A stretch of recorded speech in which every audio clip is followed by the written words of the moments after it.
जो इस वक्त हमसे जुड़े हुए हैं उनसे मैं गुजारिश कर रहा हूं कि इस वीडियो को ज्यादा से ज्यादा शेयर कीजिए, ज्यादा से ज्यादा लोगों तक पहुंचाइए और डिमांड कीजिए। और मैं अपोजिशन से भी कहूंगा कि अपोजिशन भी इस बात का प्रेशर बनाए, इस बात का दबाव बनाए कि ज्यादा कम से कम नुमाइंदगी जो है वो मुस्लिम को दी जाए। नुमाइंदगी आप देखिए, एक माइनॉरिटी मिनिस्ट्री है, वो माइनॉरिटी मिनिस्ट्री मुख्तार अब्बास नकवी से लेकर के स्मृति ईरानी को दे दी गई थी, अब स्मृति ईरानी नहीं है। तो सवाल यह है कि वो माइनॉरिटी मिनिस्ट्री कहां रहेगी। अल्पसंख्यक के लोगों को शामिल किया गया, लेकिन सबसे बड़ी जो अल्पसंख्यक है वो है मुसलमानों की 17%। बाकी आप देखिए कि ईसाई 2 से 2.5%, सिख जो है वो 3 से 3.5%, जैन इसी तरीके से बहुत कम उनकी तादाद है, इसी तरीके से पारसी तो ना के बराबर है। तो दूसरी सबसे बड़ी अक्सरियत जो है वो मुसलमानों की है।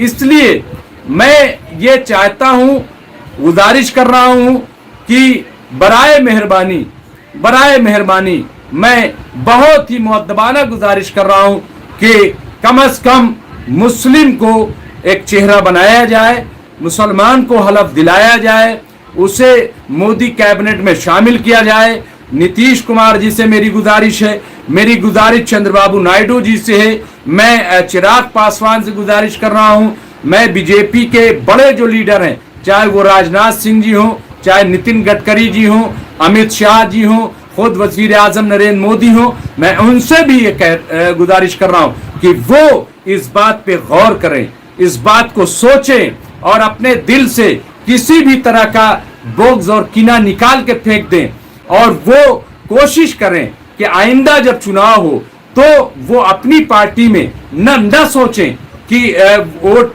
देंगे नहीं देंगे। ऐसा नहीं है, मैं आपको बता रहा हूं, ऐसा हरगिज नहीं है कि आपको मुसलमान वोट नहीं करना चाहता है। लेकिन सवाल यह है कि आप भी तो कम से कम जिस तरह दूसरों के लिए बात करते हैं, जिस तरह दूसरों की हमदर्दी आप हासिल करते हैं, जिस तरह दूसरों के लिए आप डिफेंड करते हैं, उसी तरीके से एक बार सिर्फ कभी मुसलमानों के हक में बोल के तो देखिए, एक बार कभी उनसे प्यार से बात करने की तो कोशिश कीजिए, एक बार उनके सर पे हाथ रखने की कोशिश कीजिए। आप देखिए कि कैसे वो आपके साथ आते हैं। और तमाम पार्टियों में जाना चाहिए, तमाम पार्टियों में वोट तकसीम होना चाहिए। ये ध्रुवीकरण की राजनीति तो होनी ही नहीं चाहिए। और आखिरी बात जो मैं हमेशा कहता हूं वो ये कि इस देश का मुसलमान अपोजिशन नहीं है, विपक्ष नहीं है, उसको विपक्ष की भूमिका में मत बिठालिए। वो इस देश का जैसे तमाम शहरी हैं, इस देश का इज्जतदार नागरिक है और कोई उसे चारा न समझे, कोई उसे बेचारा न समझे, कोई उसको लावारिस न समझे, बिल्कुल नहीं समझे। उसको नुमाइंदगी दी जाए, उसको हिस्सेदारी दी जाए।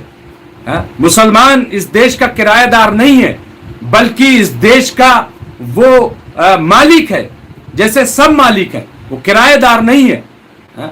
तो इसलिए मुझे लग रहा है कि तमाम जो हमें देख रहे हैं, मैं उनसे फिर कहूंगा कि वो इस वीडियो को ज्यादा से ज्यादा लोगों तक शेयर करें, ज्यादा से ज्यादा जो आपके यहाँ मिनिस्टर हो, मंत्री हो, जो जिम्मेदार लोग हों, उन तक ये वीडियो पहुंचाया जाए कि आखिर जब 72 मंत्री बने तो उसमें एक भी मुस्लिम चेहरा क्यों नहीं है, क्यों नहीं है एक भी मुस्लिम चेहरा। और मैं कहूंगा कि जो बीजेपी में भी शामिल हैं, क्या आप सिर्फ बीजेपी के हक में बोलने के लिए हैं? क्या उनके लिए बैटिंग सिर्फ करने के लिए है? क्या दरी बिछाने के लिए है? क्या पानी पिलाने के लिए है? क्या वहां बैठ करके खुद अपनी कौम को बुरा भला कहने के लिए है? किस लिए है वहां पे? आपको भी अपनी गिरबान में झांकना पड़ेगा, आपको भी देखना पड़ेगा। अगर आप वहां पे हैं और आपकी कोई हैसियत है तो आपको भी चाहिए, जो बीजेपी में मुस्लिम क़यादत है, चाहे वो माइनॉरिटी मोर्चा हो, चाहे वहां पे बड़े बड़े लीडरान हो, उनको भी चाहिए कि वो एक ग्रुप बनाए, एक डेलीगेशन बनाए और जाए वजीर आजम के पास, जाए अमित शाह के पास, जाए राजनाथ सिंह के पास और कहें कि हमारी बड़ी बदनामी हो रही है, हमसे लोग सवाल कर रहे हैं कि आखिर आप लोग किस लिए वहां बीजेपी में हैं। तो मुझे लग रहा है कि होना चाहिए। मेरे साथ गोल्डी सिंह, दिलीप कुमार, अमित चौधरी और ये कौन है, और इसके अलावा शशि जी जो ढोंगी सरकार लिख रहे हैं, मैं किसी को नहीं कहूंगा। इसके अलावा गणेश जी हमसे जुड़े हुए हैं, नाजमा सर, हमें उनसे है वफा की उम्मीद, जो नहीं जानते वफा क्या है। देखिए हम वफा की उम्मीद जो है वो तो दुनिया जो है ख्वाब की कैद में, एक शेर सुन लीजिए कि ख्वाब की कैद में रहते हैं इस उम्मीद में लोग, शायद इस बार से अच्छा हो उस बार का ख्वाब। ख्वाब देखने में क्या है, आवाज उठाने में क्या है। हम जमहूरी मुल्क में रह रहे हैं, हम डेमोक्रेटिक मुल्क में रह रहे हैं, इसलिए हमारी जिम्मेदारी है कि हम आवाज उठाएं, हम अपनी बात कहें। कोई माने या ना माने, कोई सुने या ना सुने, लेकिन कम से कम हम पहुंचा के तो देखें अपनी आवाज। कम से कम जो बीजेपी में लोग हैं वो तो कम से कम मोदी जी से ये बात कहें, इतनी तो जुर्रत करें, इतनी तो हिम्मत जुटाएं। हाँ, क्योंकि वो मुसलमानों का वोट बीजेपी के लिए जोड़ने का काम करते हैं। तो कम से कम शहजाद पूनावाला हो या जफर इस्लाम हो या मुख्तार अब्बास नकवी हो या और लोग जो है वो कम से कम इतनी हिम्मत करें। शहनवाज हुसैन साहब हो, शाजिया इल्मी साहिबा हो, ये तमाम जो और लोग हैं जो माइनॉरिटी मोर्चा के प्रेसिडेंट हैं, वो कम से कम इतनी जुर्रत करें कि वो जा करके मिले और कहें कि आखिर हमें हिस्सेदारी क्यों नहीं दी गई, हम में से किसी को मंत्री क्यों नहीं बनाया गया, हम पे हमारे कंधे पर देश सेवा की जिम्मेदारी क्यों नहीं डाली गई। ये बहुत बड़ा सवाल है। और मैं अपोजिशन से भी कहूंगा कि जब आप तमाम इशू पर बात करें, अभी जैसे ही पार्लियामेंट शुरू होगी, जब मानसून इजलास आएगा, मुझे मालूम है कि तरह तरह की बातें आएंगी, तरह तरह के सवालात उठाए जाएंगे। ये सवाल भी उठाना बहुत जिम्मेदार जरूरी है। ये क्यों?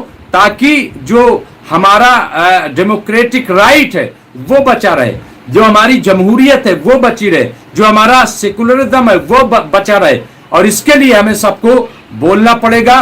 तो मैं यहीं पे अपनी बात को रोकूंगा। मेरे साथ अभी भी बहुत सारे लोग जुड़े हुए हैं। मैं तमाम लोगों से कहूंगा कि वो ज्यादा से ज्यादा इस वीडियो को शेयर करें। मैं किसी जात की बुनियाद पे, किसी मफाद की बुनियाद पे ये बात नहीं कह रहा हूं। मैं एज ए सहाफ़ी ये बात कह रहा हूं। मैं ये बात एज ए एक हिंदुस्तानी शहरी की बुनियाद पे कह रहा हूं। मैं ये बात एक जिम्मेदार शहरी होने के नाते कह रहा हूं। और मैं ये बात इसलिए भी कह रहा हूं ताकि दुनिया के सामने जो भारत की तस्वीर उभरे, दुनिया के सामने जो भारत का एक खूबसूरत गुलदस्ता दुनिया के सामने आए, तो उसमें तमाम फूल नजर आए, कोई फूल ऐसा ना हो कि वो रह जाए। मैं इसलिए ये बात कर रहा हूं। तो तमाम आप लोग हमसे जुड़े, आपने हमें देखा, हमें सुना इतनी देर तक, आपका बहुत बहुत शुक्रिया। और मुझे पूरा यकीन है, पूरी उम्मीद है कि आप हमारे इस वीडियो को ज्यादा से ज्यादा शेयर करेंगे, ज्यादा से ज्यादा, क्योंकि 72 मंत्री बने हैं आज मोदी कैबिनेट में, उसमें एक भी मुस्लिम चेहरा नहीं है। ये अफसोसनाक है, ये बहुत ही अफसोसनाक है, बहुत ही ये डेमोक्रेसी के लिए अच्छा नहीं है, ये जमहूरियत के लिए अच्छा नहीं है, ये एक सेकुलर मुल्क के लिए अच्छा नहीं है, सेकुलर आइन के लिए अच्छा नहीं है।